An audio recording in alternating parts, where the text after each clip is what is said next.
asalaamaaleykum dal leen nag jàmm tey jii ci gaawu gi nag di juróom-ñeenti fan ci weeru décembre ci atum 2023 dañuy doxantoog waa Sud Quotidien ci biir assemblée nationale li leen ëlëm foofu leen mooy kàddu yi nga xam ne moo fa bëri jib yenn saay ñuy tuumante seen biir ñoom député yi ay tuuma yoo xam ne nag kenn du ciy indi firnde ku nekk di xarab sa morom loolu la ñu nemmeeku ci législature yu mujj yi foofule ci place Soweto te loolu yëpp nag démocratie bu Sénégal soxlawu ko benn yoon bu ñu sukkandikoo ci ëttu yéenekaay bu groupe Sud Communication di Sud Quotidien muy xamle ni foofu nga xam ne mooy assemblée nationale li fa waroon gën a fës nag mooy ay waxtaan yoo xam ne day gën a ñoŋal wàllu démocratie suñu réew waaye nag lenn amu ca teg ci nag charte bi foofu la di règlement intérieur bi ci boppam la ñu seppi tegee ko nale fàtte ko fa ñu jàll nag ci jongante ñaar fukki fan ak juróom ci weeru février bi ñuy waajal suñu réew ak waa l'enquête ki leen soxal nag mooy mburu parti démocratique sénégalais di Karim Meïssa Wade ak liñ teg ci ndoddam te mu toll ci téeméer ak fanweer ak juróom ñetti milliards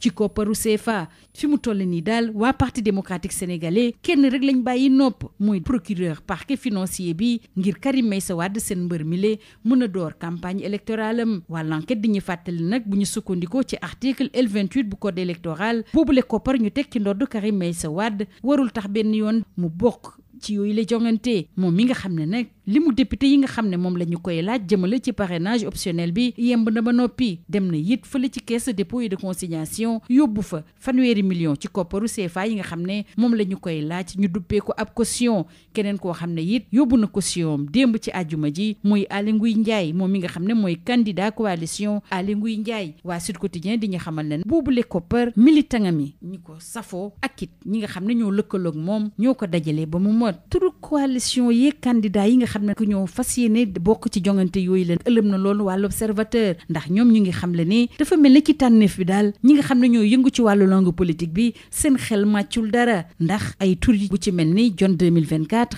Idi 2024 Abdourahmane 2024 Mimi 2024 ak soxna Mimi Touré sax la ñuy desal ndax ki nga xam ne mooy mbër Benno Bokk Yaakaar di premier ministre Amadou Ba tontu na ko ci biir Vox Populi ginnaaw kàddu yu mu yëkkati woon di ñaawlu taxawaayu waa France ci tukki nemmeeku bi nga xam ne moom la Amadou Ba doon amal foofulee Amadou Ba di xamal Mimi Touré nii ñu nekk ci wàccaayu élection am déet loolu warul tax benn yoon liggéeyu nguur gi ñu dakkal ko ndax li leen soxal saa su ne mooy fexe ba dox soxla askan wi ngir saafara seeni tawat dañuy des ak premier ministre Amadou Ba jëmale ba tey ci tukki nemmeeku boobu nga xam ne moom la doon amal ci Paris ndax ci biir Le Soleil rafetlu na ko bu baax a baax mi ngi xam ne ni li ci jot a ruus sax nag romb na lool seen njort ci jamono jooju nag waa Tribune ñu ngi yóbbu fële ca Touba di ñu xamal ne xalif général kulli murid di Serigne Mountakha Mbacké nag mi ngi soññi Baye Fall yi ni fi mu toll ni leen rek la leen sant mooy ñu tere yëngu-yëngu ci wàllu politique ak wàllu football suñu naataangoo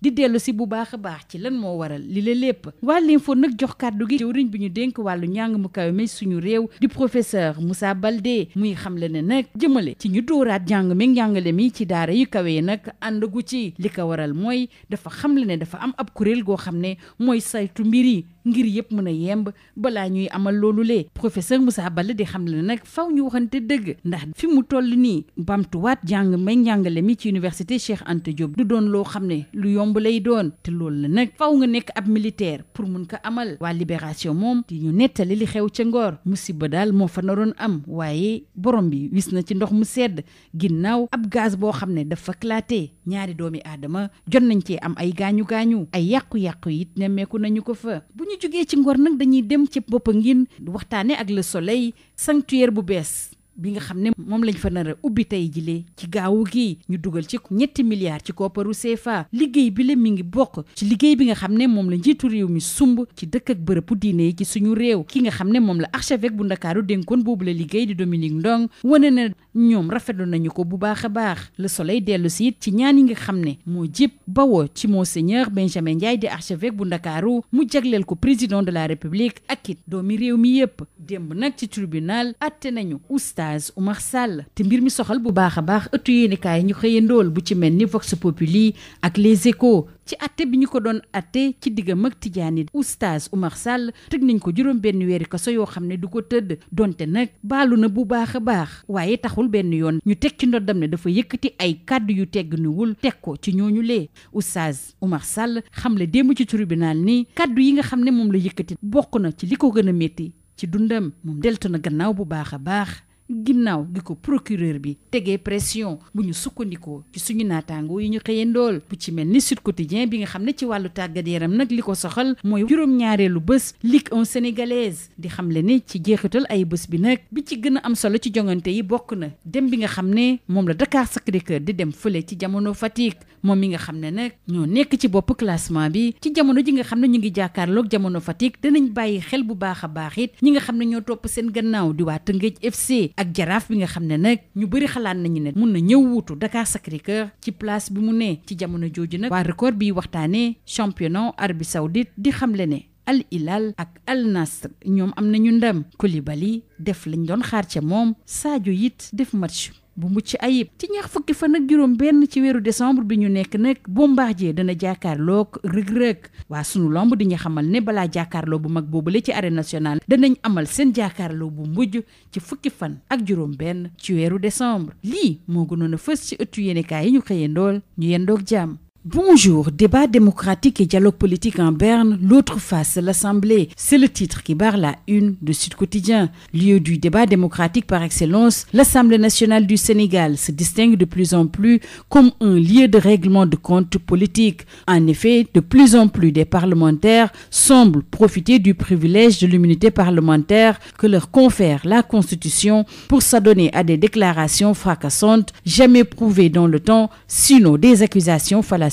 sur fond de désinformation. Du coup, l'espace de dialogue politique qui est censé être l'hémicycle se retrouve dénaturé, regrette le quotidien du groupe Sud Communication, qui n'a pas manqué de signaler que le règlement intérieur de l'hémicycle est envoyé aux oubliettes. Entre déclarations fracassantes, accusations jamais prouvées dans le temps et règlement de compte politique sur fond de désinformation, les dernières législatures ont dévoilé un reflet de l'Assemblée nationale dont la démocratie sénégalaise se serait bien passée, selon le confrère de l'Avenue Bourguiba. Place à présent à la présidentielle de 2024, avec tout d'abord l'enquête qui s'intéresse à l'amende de 103 milliards de francs CFA sur la tête de Karim Wade. Serait-ce le dernier obstacle pour le candidat du Parti démocratique sénégalais, s'interroge le confrère, qui renseigne que sa campagne est actuellement à la merci du procureur du parquet financier. Et selon l'article L28 du Code électoral, la dite amende ne constitue pas un frein à sa candidature. Et l'enquête de rappeler que Karim Meïssa Wade a déjà déposé sa caution et dispose du nombre de députés requis pour le parrainage optionnel. Au moment où Aly Ngouille Ndiaye, candidat de la coalition Aly Ngouille Ndiaye 2024, s'acquitte à son tour de son quitus suite au dépôt de la caution pour la présidentielle à la Caisse des dépôts et consignations hier vendredi 8 décembre. Et selon Sud Quotidien, cette somme a été mobilisée par les militants, sympathisants et les alliés. Restons avec cette présidentielle avec l'Observateur, qui, relativement au choix des noms des candidats aux coalitions, est convaincu que les politiques sont en panne d'inspiration. Ces partis qui souffrent de leur personnalisation. Et l'Observateur de relever ces noms de candidats ou de coalitions, notamment John 2024, Mimi 2024, Diao 2024, Abdourahmane 2024, entre autres, alors que le candidat de Benno Bokk Yakaar, Amadou Ba, recadre Mimi Touré dans les colonnes de Vox Populi. Selon le Premier ministre et candidat de Benno Bokk Yakaar, le contexte préélectoral ou électoral ne doit pas être un obstacle quant à la continuité de l'État. Et il rappelle qu'il travaille pour les Sénégalais et pour l'intérêt du Sénégal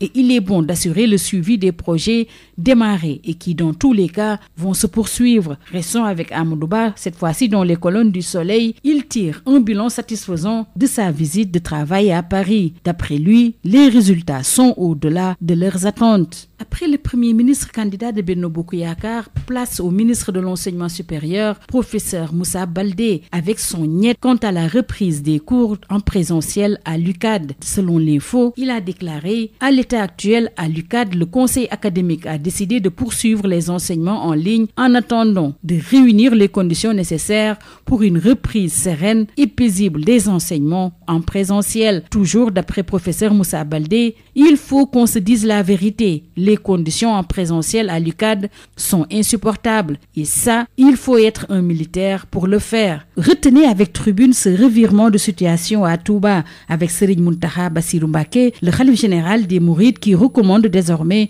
aux Baye Fall d'interdire seulement les activités politiques et le football. et le confrère de revenir en détail sur les raisons d'une mise au point. Au moment où Libération nous conte ce qui s'est passé à Ngor avec cette nouvelle explosion de bonbonnes de gaz dans un appartement, le pire a été évité de justesse, selon le confrère. 2 blessés et des dégâts matériels ont été enregistrés. La presse Paris ce jour s'intéresse également au procès de Oustaz Oumar Sall, notamment Vox Populi et Les Échos. Avec ce procès face aux membres de la communauté tidjane, Oustaz Oumar Sall écope de 6 mois de prison avec sursis. Ceci malgré ses sincères excuses, il a été jugé coupable des faits d'injure publique. Il a clamé n'avoir visé personne quand il critiquait le wazifa comme un bida. Et d'après Oustaz Oumar Sall, ces propos font partie de ce qui me fait le plus mal. Place à présent à la consécration ce samedi du nouveau sanctuaire marial de Popenguine, avec le soleil qui affiche à sa une cet édifice de plus de 3 milliards de francs CFA. Ce sanctuaire s'inscrit dans le programme spécial des sites religieux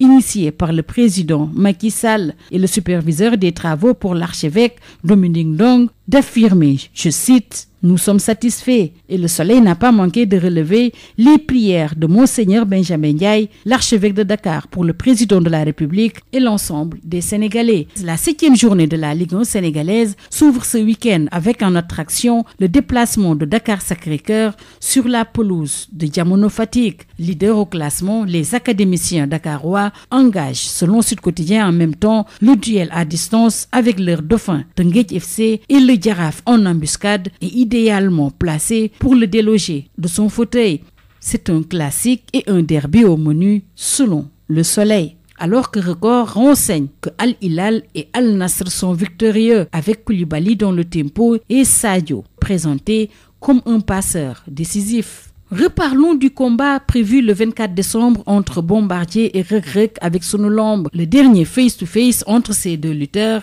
est prévu le 16 décembre. C'est tout. À vos journaux et très bonne lecture.